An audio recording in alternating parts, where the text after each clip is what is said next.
What is up, YouTube? Today I'm going to be going over 10 things I wish I knew before going to Costa Rica. I want to start off by saying that visiting Costa Rica has been one of the greatest experiences of my life. It was so much fun. There was plenty to do, seeing beautiful volcanoes, nature, mountains, animals, such amazing and nice people, beautiful beaches. It was quite the adventurous trip. I'd honestly definitely recommend it to anyone. I recommend that you visit Costa Rica. But before you go, I'm going to go over 10 things that I wish I knew personally before visiting Costa Rica. The first thing I wish I knew is that you shouldn't underestimate the driving times. If you're like me and you're from the United States or even Canada, most roads within the country you drive on, it only takes you, let's say, an hour or so to get across the city, 30 minutes to an hour, let's say, depending on the size of the city. Within Costa Rica, since much of the country is mountainous, a lot of people drive slower compared to Americans here in the US. For instance, on a highway in Costa Rica, a lot of times the speed limits are around 30 miles per hour to 40 miles per hour, as opposed to the US to where a speed limit is 65, 70, 75, or even 80 miles per hour. Now, logically, it makes a lot of sense, why their speed limits are much slower. The terrain is very mountainous in much of the country compared to the US. Now, of course, in the US, we have California, Colorado, Utah, all of those mountainous states. But since Costa Rica is so small, their geography is so mountainous, you can't really speed and get away with it and be safe about it like here in the US. If you speed and go past the speed limit in Costa Rica, you're literally putting your life at danger. You'll freaking drive off a mountain or something. The second thing that I wish I knew before going to Costa Rica is to book popular activities in advance. For instance, if you're going to La Fortuna Waterfall, or if you want to go to Manuel Antonio National Park, or if you want to go visit Noyaca Waterfalls, you need to book those at least a few weeks in advance. I'm not going to say, oh, you need to book it a year in advance or 6 months in advance, but you need at least like a few weeks in advance because those spots fill up fast, especially around dry season, because that's the most popular tourist time of the year. You need to book in advance. I remember checking bookings, let's say 2 weeks in advance. I checked one day, the spot was open for one of the activities we were going to do. And then I checked the next day, it booked the next day. It was fully booked. So you need to be mindful. The third thing that I wish I knew before going to Costa Rica is that you need to prepare for the rain and pack for the rain, even if it's dry season.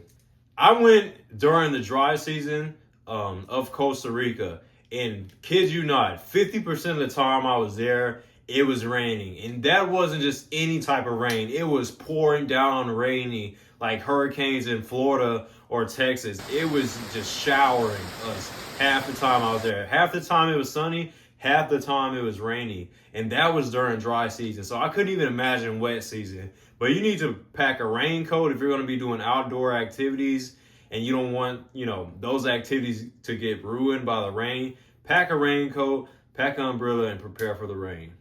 The fourth thing that I wish I knew before going to Costa Rica is that you need to know basic Spanish phrases and have a solid level of Spanish before going. Now, don't get me wrong, this doesn't apply to me because I'm kind of at an intermediate level in Spanish, at a B1 level in Spanish, so I could get around easily. But I've had friends that were there who kind of struggled without me being there or another Spanish speaker within the group being there. You need to know basic phrases. A lot of times they went to, let's say, they went to Pizza Hut in Costa Rica or a small market or to get gas, and they couldn't be helped without a Spanish speaker being there because they don't even know what to say, So I would really touch up on some Duolingo or Rosetta Stone before taking that flight out to Costa Rica. My fifth tip, which I think this one is honestly really important, is to try not to cram the whole country in one trip. I get it. Yes, Costa Rica is small, but there are so many places to visit with, honestly, each place has such a different vibe. We went to Manuel Antonio and La Fortuna in the span of a week, and we felt like, we were moving pretty fast, trying to stay on schedule to the itinerary. But we noticed such a huge drastic change. Manuel Antonio, it's beachy, jungle vibes, sunny, everything like that. In La Fortuna, it was kind of cloudy, deep jungle vibes. It was a little colder. Even when we got in La Fortuna waterfall, it was much colder than Manuel Antonio. Different vibes. You have Tamarindo. You have, let's say, the east side of Costa Rica, the northern parts. Each part of Costa Rica is completely different. So I would recommend, not trying to cram too much in one trip. So if you're there a week, stick to two locations per week is honestly my guideline. Like if you're trying to visit 3-4 locations in 1 week, that's way too much. 2 locations max in 1 week. Number 6, which this one is good. Honestly, I'm giving you guys some great tips. Like these aren't just, I'm making a YouTube video stating the obvious things. Like no, these are actual tips that will make your trip so much better if you apply these. But the next thing is to always keep your camera ready because wildlife will just pop in and out of nowhere. I kid you not, like we had times where we were just walking and seeing a sloth in a tree and then, well, that's not a good example because they don't hide slowly. We would see things like, okay, we'll see a macaw fly by, fly pretty close, or we'll see a monkey in the tree nearby before it runs off, or see a macaw or toucan in the tree before it flies away. We've seen so much wildlife. You need to keep your camera ready. Like keep that thing, on you, just ready to pop out at any time because the wildlife there is crazy. It's like you're living in a zoo while you're staying in Costa Rica. You need to be ready because things pop in and out, every second. Number 7 is at the airport, be sure to get you a lot of cash. Be sure to carry a lot of cash because within a lot of places that aren't touristy, if you go to, they require cash instead of card. So that one's pretty straightforward, honestly. Okay, number 8 is to be sure to bring plenty of sunscreen and bug spray. Oh my goodness. Like there's so much wildlife in Costa Rica. On the good side, there's plenty of beautiful animals, such amazing scenery and everything, but that comes with its cons as well. All the freaking bugs in Costa Rica will be out. Mosquitoes, ants. Saw huge ants, carrying leaves and branches across the ground in Costa Rica. You see them climbing up trees with leaves and branches. Like it is unreal. It feels like you're in, I don't know, the Avatar or something.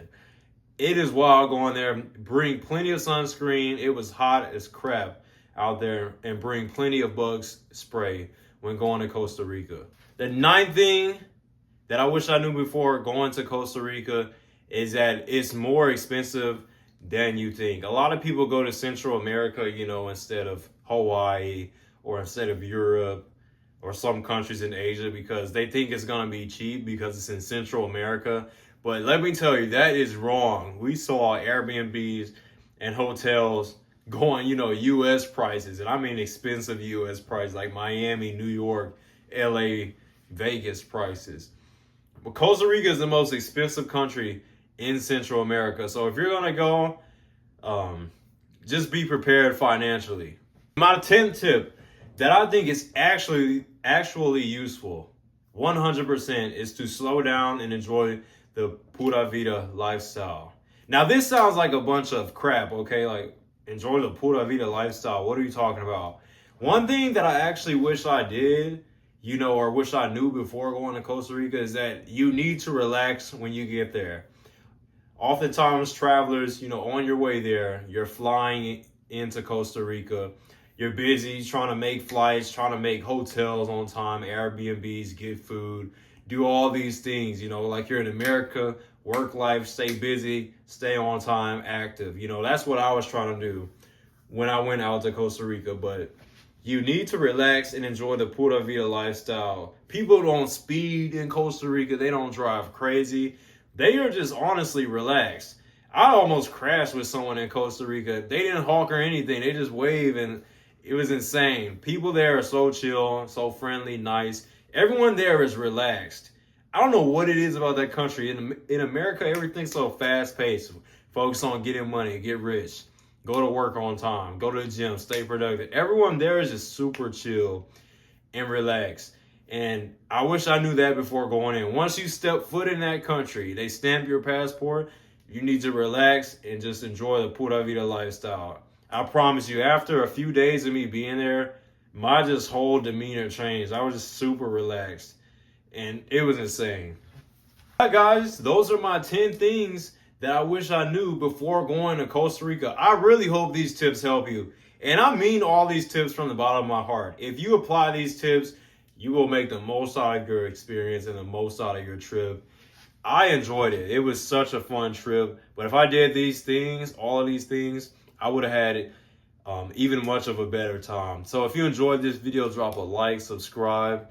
And I'll continue to make more videos. Let me know what you want me to make a video on.